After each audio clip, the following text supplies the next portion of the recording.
সুপ্রিয় শিক্ষার্থীরা, আজকে আমরা ফাইকোলজির খুব গুরুত্বপূর্ণ একটি শৈবাল সম্পর্কে আলোচনা করব। এটি হলো ভাউচেরিয়া।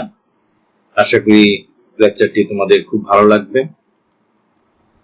লি 2008 সালে বলেছিলেন যে ভাউচেরিয়ালিস যে বর্গটি রয়েছে সেই বর্গের একটি মাত্র জেনাস হচ্ছে ভাউচেরিয়ালিস বর্গের একটি মাত্র জেনাস, অনলি ওয়ান জেনাস হচ্ছে ভাউচেরিয়া, এবং এই ভাউচেরিয়ার আন্ডারে 54টি প্রজাতি রয়েছে, 54 স্পেসিস রয়েছে।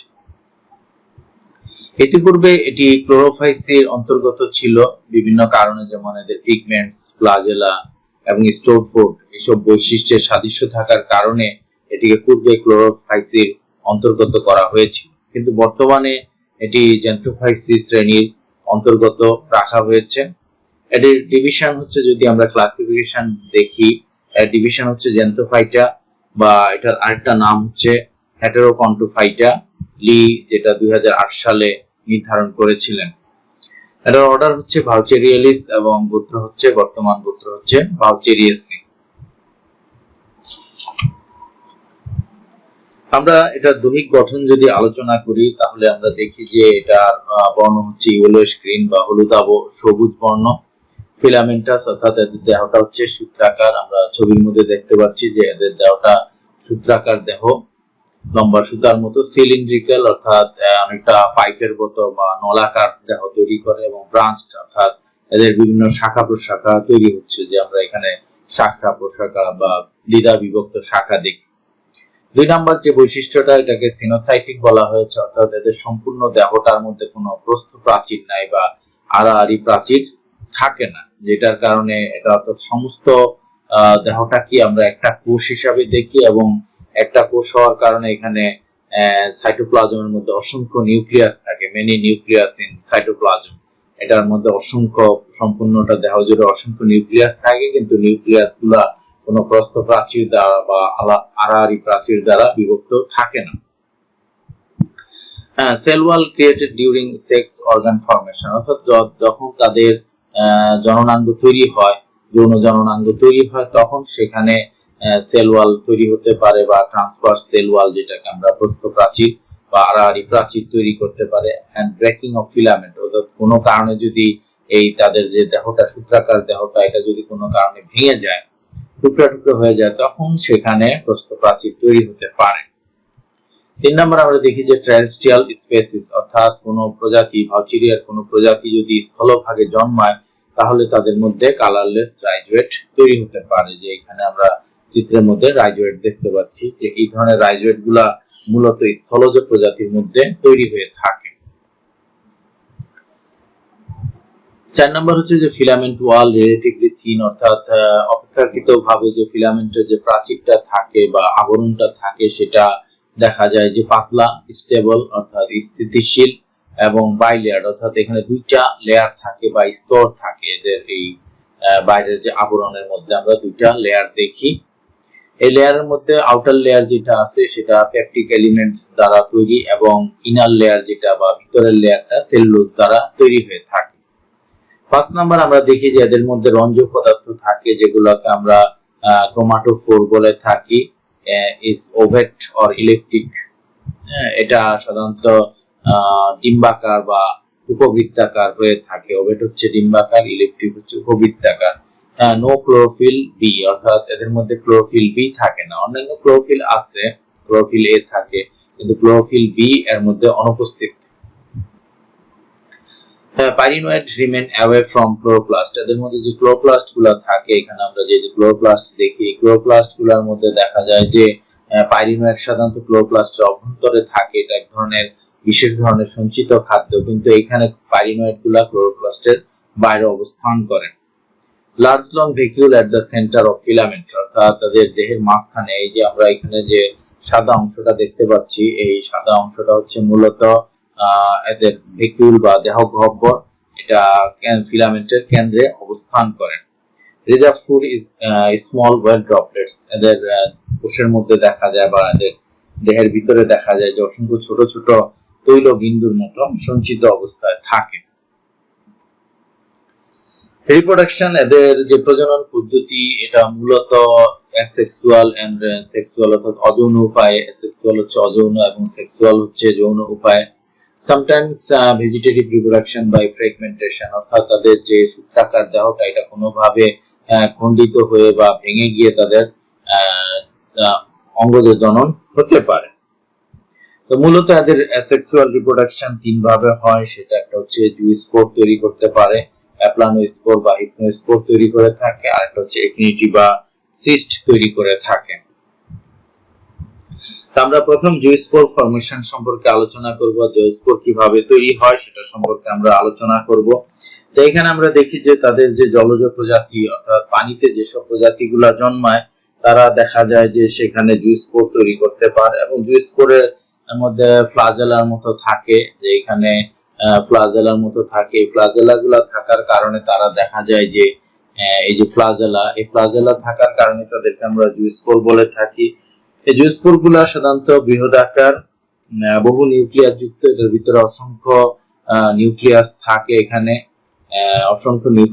এখানে, এবং এই নিউক্লিয়াস গুলা এবং এখানে অসংখ্য ফ্লাজেলাও থাকে, বহু নিউক্লিয়াস ফ্লাজেলাম যুক্ত আমরা বৈশিষ্ট্যের মধ্যে দেখি। একটি লম্বা এবং গদাকৃতির জুস্পোরাঞ্জমের মধ্যে একটি মাত্র জুস্পোর উৎপন্ন হয়। এখানে দেখা যায় যে আমরা যে অংশটা দেখতে পাচ্ছি যে এই জুস্পোরাঞ্জিয়াম যেটা আছে, জুস্পোরাঞ্জিয়ামটা অর্থ হচ্ছে যে যেটার মধ্যে জুস্পোর তৈরি হয় এবং সেটাকে আমরা জুস্পোরাঞ্জিয়াম বা জুস্পোর থলি বলে থাকি বাংলায় যদি আমরা বলি। এবং এটার আকৃতিটা হচ্ছে অনেকটা গদার মতো, যে এই গদার মতো আকৃতির মধ্যে। এবং এটার মধ্যে মজার ব্যাপার হচ্ছে যে একটা মাত্র জুস্পোর এখানে তৈরি হয়ে থাকে। প্রথমে ফিলামেন্টের অগ্রভাগের গহ্বর বিলুপ্ত হয় এবং বহু নিউক্লিয়াস এবং ক্লোরোপ্লাস্টের আগমন ঘটে এবং একটি প্রস্থ প্রাচীর দ্বারা এখানে একটা দেখা যায় যে ট্রান্সভার্স ওয়াল তৈরি হচ্ছে। এই জায়গাটা আমরা দেখি যে এখানে ট্রান্সভার্স ওয়ালের মাধ্যমে এই জিনিসটা পৃথক হচ্ছে। ক্লোরোপ্লাস্ট কিছুটা সংকুচিত হয়ে গোলাকার আকার ধারণ করে, এটা অনেকটা গোলাকার আকার ধারণ করতেছে এবং জুস্পোরামের মধ্যে অনেকটা ফুসকা বা ভ্যাকুইল সৃষ্টি হয়। পরিধি অঞ্চলে চতুর্দিকে নিউক্লিয়াই, এই যে নিউক্লিয়াস গুলো আমাদের যে চারদিকে অবস্থান করে, এখানে নিউক্লিয়াস গুলা পরিধির দিকে অবস্থান করে। ব্লেফারোপ্লাস্ট, ফ্লাজেলা গুলো আমরা চারপাশে দেখছি যে সজ্জিত হয়ে আছে। বড় আকারের ফ্লাজেলা বহু নিউক্লিয়াস যুক্ত জুস্পোর উৎপন্ন। এই ধরনের জুস্পোরকে যেখানে দেখা যায় যে অনেকগুলা ফ্লাজেলা থাকে, এটাকে আমরা সিনজুস্পোর বলে থাকি। সিনজুস্পোর মানে হচ্ছে যে অনেকগুলা জুস্পোরের সমষ্টি। বাস্তবে আমরা এটাকে একটাই জুস্পোর হিসাবে দেখতেছি। তো এখানে দেখা যায় যে এটা যখন ম্যাচিউর হয় তখন এখানে জুস্পোরাঞ্জিয়ামের থলির এখানে দেখা যায় যে এটা ছিদ্রের মতো হয় এবং এই ছিদ্র দিয়ে জুস্পোরটা বাইরে চলে আসে। এবং এই জুস্পোর বলা হয়ে থাকে যে 15 মিনিট পর্যন্ত তারা পানির মধ্যে সাঁতার কাটতে পারে এবং লাস্টে দেখা যায় যে এটা চারপাশে একটা প্রাচীর তৈরি হয় এবং পরবর্তীকালে দেখা যায় যে একটা জুস্পোর থেকে অঙ্কুরিত হয়ে নতুন ভাউচেরিয়া সৃষ্টি হয়ে থাকে।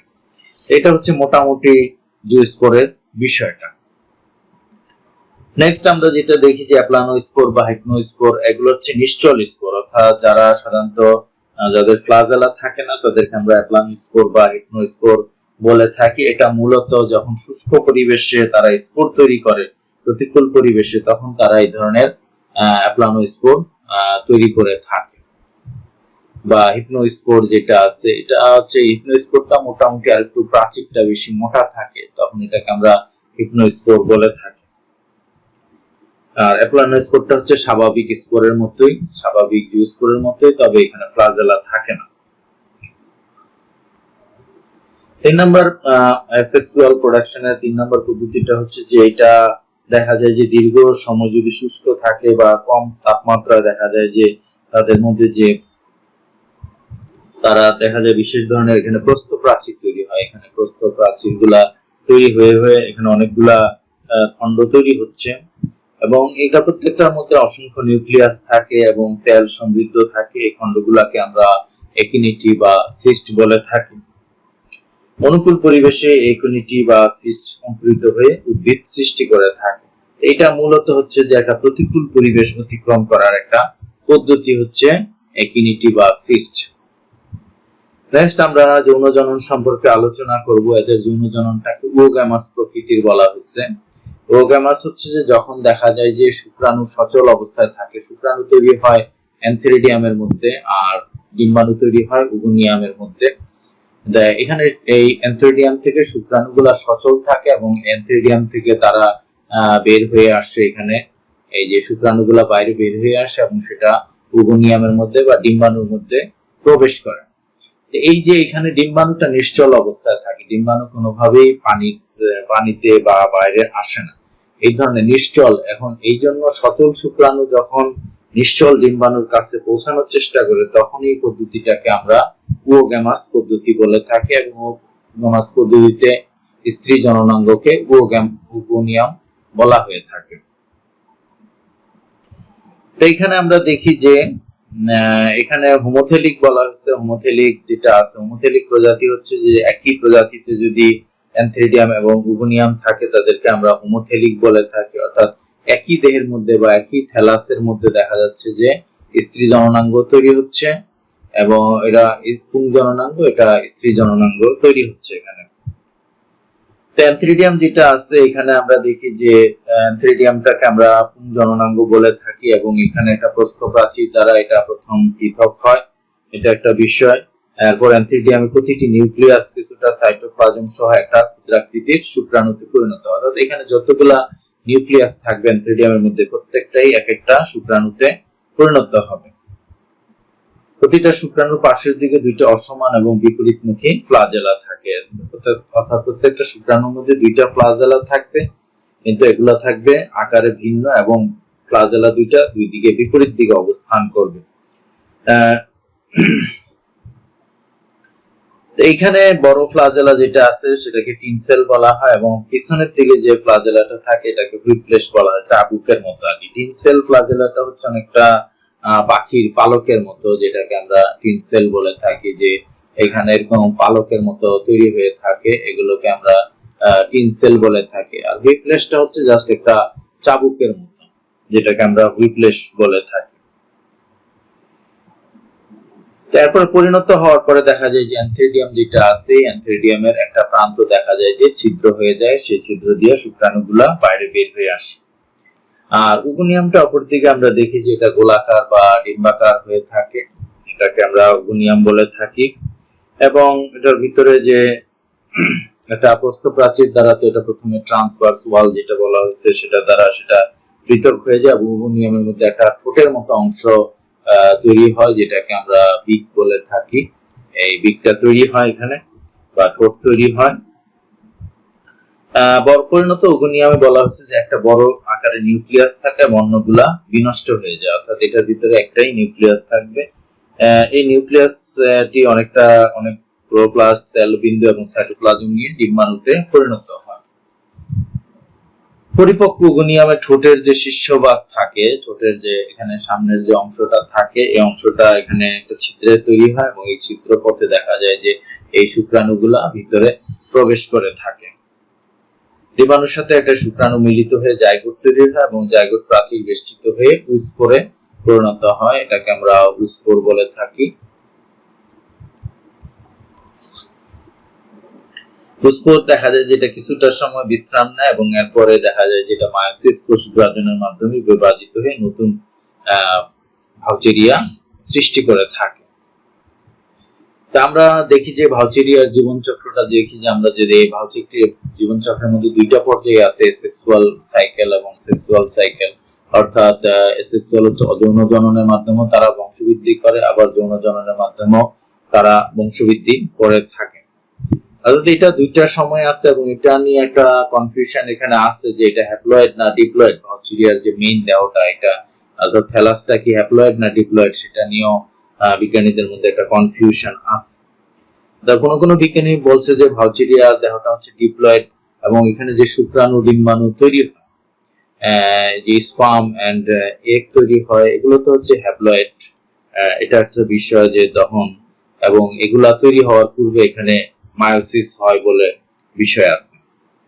আবার কোনো কোনো বিজ্ঞানী এটা নিয়ে সন্দেহ করছে যে এখানে হ্যাপ্লয়েড যে তার যে নিউক্লিয়াস গুলা থাকে, নিউক্লিয়াস গুলা হ্যাপ্লয়েড নিউক্লিয়াস, এবং তারা যখন জাইগোট তৈরি করে বা স্পোর তৈরি করে, সেই স্পোর থেকে এখানে মিউসিস এর মাধ্যমে বিভাজিত হয়ে তারা হ্যাপ্লয়েড থ্যালাস তৈরি করে থাকে। এই হচ্ছে মোটামুটি তাদের জীবন চক্রের মধ্যে যে বিষয়টা, এটা তো আমরা বিস্তারিত এখানে আলোচনা করেছিলাম যে থ্যালাস যেটা আছে সেটা দেখা যায় যে জুস্পোর তৈরির মাধ্যমে বংশ, এবং যে জুস্পোরটা দেখা যায় যে জার্মিনেট হয়ে নতুন থ্যালাস তৈরি করে। আবার এই থ্যালাস যখন যৌন জননে অংশগ্রহণ করে, তারা একদিকে অ্যান্থেরিডিয়াম তৈরি করে থাকে, আরেকদিকে আর্কিগোনিয়াম তৈরি করে থাকে। এই অ্যান্থেরিডিয়াম থেকে শুক্রাণু সৃষ্টি হয়, এবং উগোনিয়ামের মধ্যে এগ সৃষ্টি হয়ে থাকে। অ্যান্থেরিডিয়ামের মধ্যে শুক্রাণু সৃষ্টি হয়ে থাকে। শুক্রাণুগুলা ডিম্বাণুর সাথে মিলিত হয়ে জাইগোট বা স্পোর তৈরি করে থাকে, এবং স্পোরটা হচ্ছে ডিপ্লয়েড, এবং এই ডিপ্লয়েড জাইগোটের মধ্যে যখন মিউসিস হয়, এই মিউসিসের মাধ্যমে তারা হ্যাপ্লয়েড থ্যালাস তৈরি করে থাকে। অর্থাৎ এই কারণে এটা মেইন দেহ যেটা আছে, এই মেইন দেহটা নিয়ে বিতর্ক আছে যে এটা হ্যাপ্লয়েড অবস্থায় থাকে না ডিপ্লয়েড। তবে এই জীবন চক্রটা যদি আমরা দেখি, সেখানে আমরা বুঝতে পারি যে তাদের মেইন দেহটা বা থ্যালাসটা হচ্ছে haploid thallus. Relation with Chlorophyceae with Vaucheria. আমরা জানি যে ভাউচেরিয়াকে প্রথমে ক্লোরোফাইসির অন্তর্গত বা সবুজ শৈবালের অন্তর্গত করা হয়েছিল। সেখানে কি কি যুক্তি ছিল? এটা ছিল যে তাদের যে সিনোসাইটিক বডি, অর্থাৎ তাদের দেহের মধ্যে প্রস্থপ্রাচীর না থাকা, এটাকে আমরা সিনোসাইটিক বলে থাকি। এটা সাইফোনেলিস অর্ডার অফ ক্লোরোফাইসি। তাদের ক্লোরোফাইসির মধ্যে একটা অর্ডার আছে যেটাকে সাইফোনেলিস বলা হয়। তাদের দেহগুলো সাধারণত সিলিন্ড্রিক্যাল বা নলাকার হয়ে থাকে এবং সিনোসাইটিক হয়ে থাকে। সেই সিমিলারিটির কারণে ভাউচেরিয়াকে ক্লোরোফাইসির অন্তর্গত রাখা হয়েছিল। প্রেজেন্স অফ ক্লোরোফিল এ, এদের মধ্যে ক্লোরোফিল এ আছে, এটাও ক্লোরোফাইসির সাথে একটা আমরা সাদৃশ্য দেখি। প্রেজেন্স অফ পাইরিনয়েড থাকাটাও ক্লোরোফাইসির একটা গুরুত্বপূর্ণ বৈশিষ্ট্য। Conservation of reserve food well to starch in continuous light, অর্থাৎ দেখা যায় যে আমরা ভাউচেরিয়ার যে সঞ্চিত খাদ্য সেটা হচ্ছে ফুড, রিজার্ভ ফুডটা হচ্ছে কি তেল জাতীয়। এই তেল জাতীয় খাদ্যগুলো দেখা যায় যে নিরবিচ্ছিন্ন লাইটের মধ্যে বা আলোর মধ্যে রাখলে সেটা স্টার্চে পরিণত হয়। এই চারটা বৈশিষ্ট্যের বা মিল থাকার কারণে আমরা ক্লোরোফাইসি যেটা আছে সেই ভাউচেরিয়াটাকে আমরা ক্লোরোফাইসির অন্তর্গত কিছুদিন রাখা হয়েছিল, কিন্তু পরবর্তীকালে বিভিন্ন বিজ্ঞানী এটাকে ভাউচেরিয়া যেটা আছে সেটাকে ভাউচেরিয়াসের অন্তর্গত এবং জ্যান্থোফাইটা বা জ্যান্থোফাইসির অন্তর্গত করেছে। এই হচ্ছে মোটামুটি আমাদের এই আজকের আলোচনা। সাথে থাকার জন্য ধন্যবাদ। Thanks to remain with me. Please subscribe my channel, please like and comment.